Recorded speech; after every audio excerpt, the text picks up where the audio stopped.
Suddenly I could feel someone behind me, and I felt a hand brush up against my neck and then run its hands through my hair. And I whipped around, and it was one of the guys that had been leaning against the wall. And it felt so violating and freaked me out so badly. I just started yelling. We started Collective Action for Safe Spaces because we believe that DC needs to have safer spaces for all women and lesbian, gay, bisexual, transgender, queer, or questioning folks. There has been an increase of harassment, gender-based harassment, and sexual assaults in the DC metro area, and we felt that it was our community needed to come together and do something about this. Having safer streets, reducing sexual assaults, creating spaces where there is no harassment, with the community collectively coming together to say, no, this is not appropriate. That's what Collective Action for Safe Spaces is about.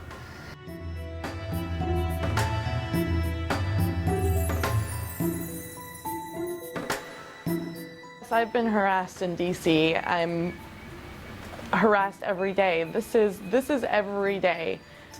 If there's a day that goes by when it doesn't happen, it catches me off guard, but it happens frequently. I had been harassed for many years before I ever did anything about it. Times it was up to 10 times during an hour run, and that was mostly men going by in their cars, whistling and honking and yelling comments out at me.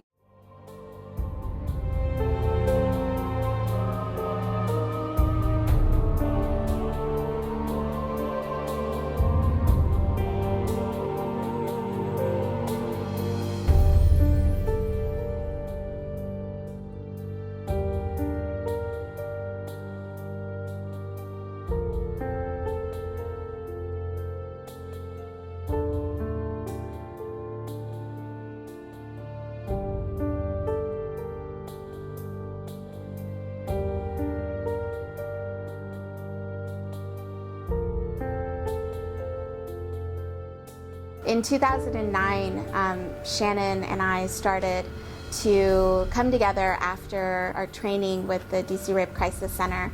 One of the most prevalent forms of sexual assault was really street harassment. It's something that almost every single woman that I know has faced. A lot of my LGBTQ friends have also faced some sort of street harassment. I was out going for a run, and a man followed me in his car for several blocks, and it was really scary. There was this guy, he was packing groceries in a car, and he's going, "You're lovely, you're lovely," and I tried to ignore him. And he starts just yelling at me, yelling all this terrible stuff about what he wants to do to me and how good I look and all this stuff.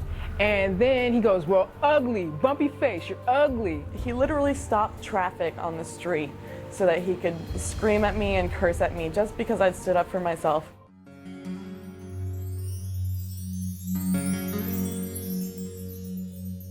Collective Action is really about all of us coming together to figure out how can we create a space in our nation's capital that is really free from any type of sexual harassment, and where people can just be who they are without feeling like are going to be attacked. Collective Action for Safe Spaces is really breaking new ground because they're one of the only organizations out there that is taking this offline and online approach to addressing this issue, and really working to try to take a multi-level approach and work to make the streets of DC safer for everyone. If you're being harassed, tell your story, go online, tell your friends. The more people we get talking about this, the closer we get to finding a solution. I know I have their support. I know they're going to listen. I know they care. I know that they know what it's like going through that. Even though we don't know each other, we'll probably never meet, we'll band together and fight against street harassment and support against this ugly, horrible behavior. My advice for someone who's been harassed is to tell your story to other people, even if it's just venting to a roommate, or if you decide to submit your story online to a blog like Hollaback DC, because at least for myself, I felt so much better when I just told my story to someone. We have to end street harassment. Hollaback DC. Hollaback. Hollaback DC. Hollaback DC. This doesn't only happen to women, it can happen to anyone. We all deserve a safe place to live. If you've ever been harassed in any way, please go to our website and share your story. You aren't the only one who's ever been harassed, and we are here to support you.